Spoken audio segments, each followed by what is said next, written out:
আজ ১৩ নভেম্বর আন্তর্জাতিক অপরাধ ট্রাইব্যুনালে জুলাই আগস্ট আন্দোলনে সংগঠিত মানবতা বিরোধী অপরাধের মামলায় ক্ষমতাচ্যুত সাবেক প্রধানমন্ত্রী শেখ হাসিনা ও সাবেক স্বরাষ্ট্রমন্ত্রী আসাদুজ্জামান খান কামাল সহ তিনজনের রায়ের দিন ধার্য করা হয়েছে।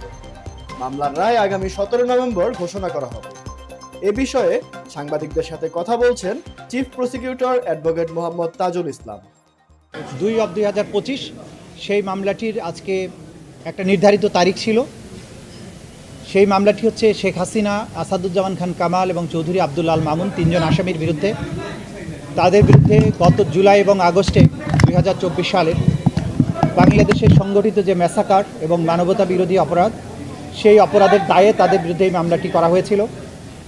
দীর্ঘ পথ পরিক্রমা শেষে, সাক্ষ্য গ্রহণ শেষে, উভয় পক্ষের যুক্তিতর্ক শেষে সেই মামলাটি এখন রায়ের আগামী ১৭ই নভেম্বর সোমবার দিন নির্ধারিত করেছেন। ইনশাল্লাহ আগামী ১৭ই নভেম্বর সোমবার এই মামলাটির রায় ঘোষিত হবে।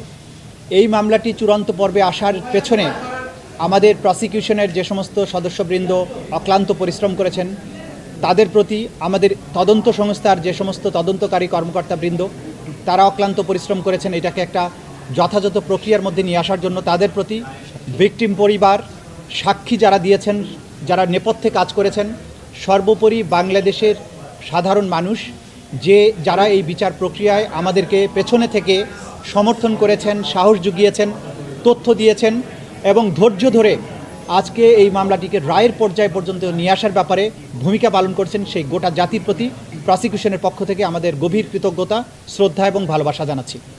আমরা অঙ্গীকার করেছিলাম যে যারাই বাংলাদেশে যত শক্তিশালী হোক না কেন, যদি কেউ অপরাধ করে, মানবতা বিরোধী অপরাধ করে, তাদেরকে সঠিক পন্থায় বিচারের মুখোমুখি করা হবে এবং তাদের আইন অনুযায়ী যে প্রাপ্য সেটা তাদেরকে বুঝিয়ে দেওয়া হবে। সেই প্রক্রিয়ায় আমরা একটা দীর্ঘ যাত্রা শেষ করেছি। আমরা এখন চূড়ান্ত পর্বে উপনীত হয়েছি।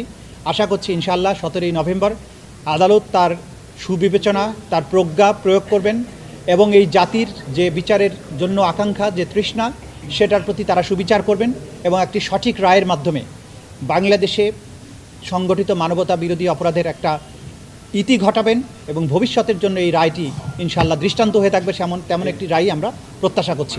তা আপনাদের সবাইকে ধন্যবাদ। ডেস্ক রিপোর্ট, বেতার কেন্দ্র।